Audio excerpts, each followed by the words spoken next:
Hi, and welcome to this vocabulary lesson because we are going to look at synonyms, collocations in context, and words that belong in the word family. I hope you'll stick around with me every single day, learn these 3,000 words with me.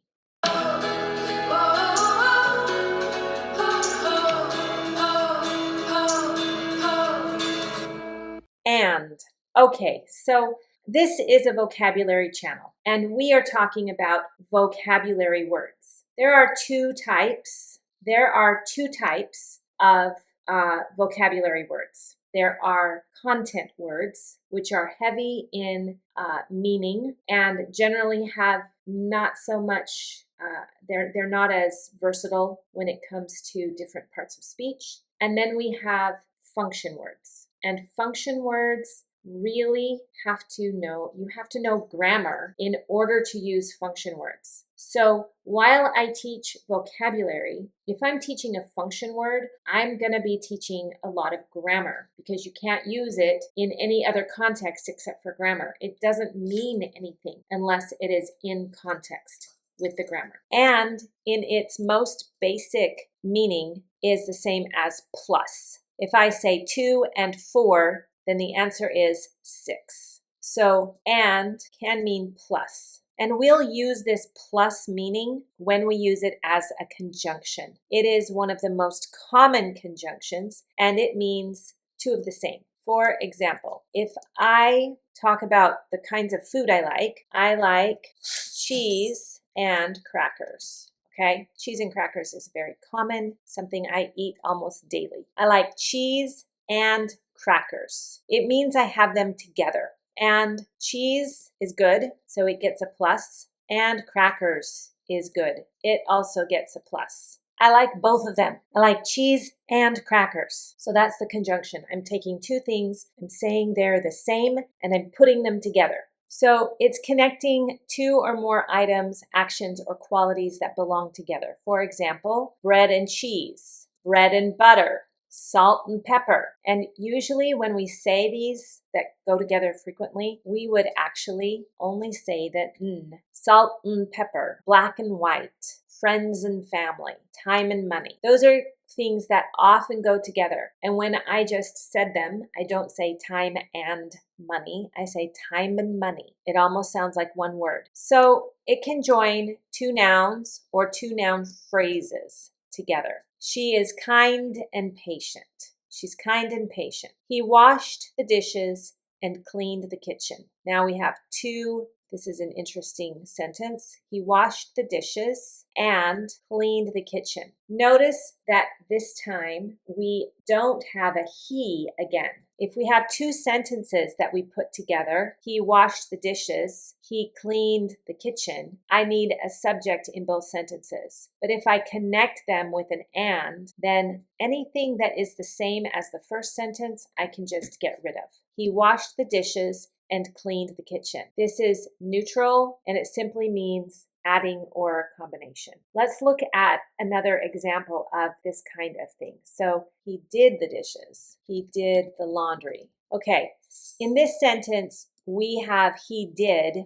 twice. If I want to combine these two sentences with an and, I don't have to say he did again. I can just say and. He did the dishes and the laundry. I could even take away the because I have it here. So both sentences shared he did the. That way I can just combine the two sentences this way. This is one of the ways that we make English shorter. We like English to be short and concise. We also use and to show a sequence of actions. We show that one thing happens after another. And when we do this, we don't combine it in just the same way. For example, he opened the door and walked into the room. So you can see we left the he off. But to get up and get dressed, we're not going to say get up and dressed. We're going to say get up and get dressed because get dressed is all one idea. Come home and relax. Sit down and listen.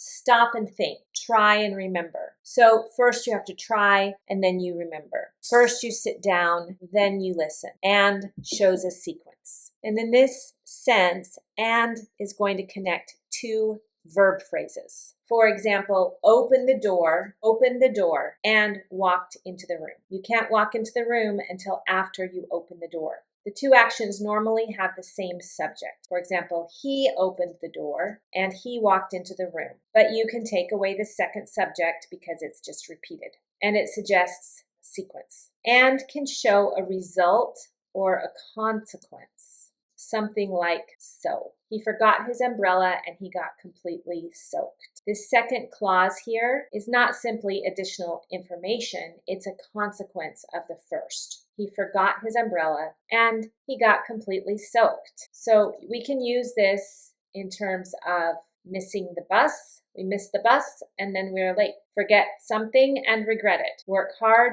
and succeed. Touch it and you'll get burned. Keep practicing and you'll improve. These are causes and results. So and can be a cause-result marker. And can join two independent clauses. He forgot his umbrella and he got completely soaked. Independent clauses are the same thing as just a sentence that's a complete thought. Each one of these is a complete thought. He forgot his umbrella, he got completely soaked. Both parts can stand alone, but when we put them together, it shows a more complex relationship. So it can sound like a prediction or a warning or a cause and effect. Touch that stove and you'll burn yourself. This has a strong warning, a consequence, and can emphasize something surprising or unexpected. For example, she speaks 3 languages and she's only 16. That's pretty surprising. The speaker is emphasizing the second piece of information. Some common patterns with this are, and that's not all. And guess what? And is, I'm going to tell you something surprising now. And the best part is, and then suddenly, ... whatever happened. And can connect to independent clauses, but in conversation, it can also begin a sentence. So in spoken English, and is a perfectly natural way to start a sentence. We would say she speaks 3 languages and she's only 16. It's dramatic to start with and. So normally I would say, and at the beginning of this video, I demonstrated that and shows 2 positives.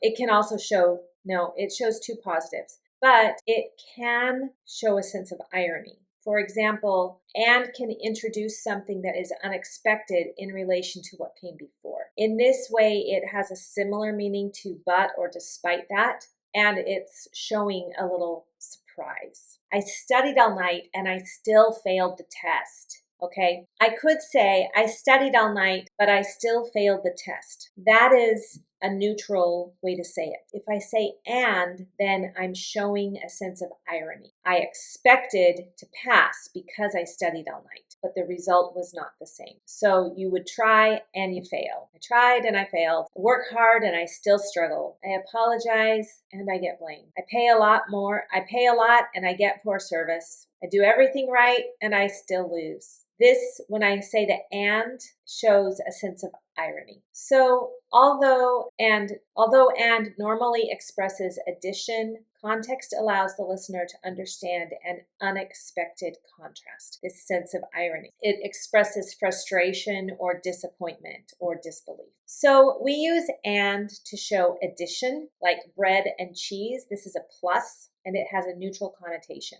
We use it to show sequence, get up and get dressed. This shows a then do this first, then do this. And this is also a very neutral, progressive connotation. And can show a result. Hurry and you'll catch the bus. It's a prediction, it can be a warning. We use and as an emphasis. She's only 16. This is in addition, and wow, can you believe it? And can show an unexpected contrast. She tried and she failed. Despite that is what it means. It shows frustration, it shows irony. The opposite of and can be said to be but or.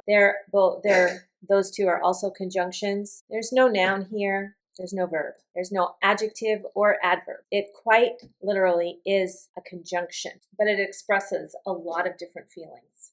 And I really hope that you enjoyed this word. Research shows that if you know 3,000 words, then you can pretty much say anything you need to say. I hope I'll see you tomorrow, and please like and subscribe.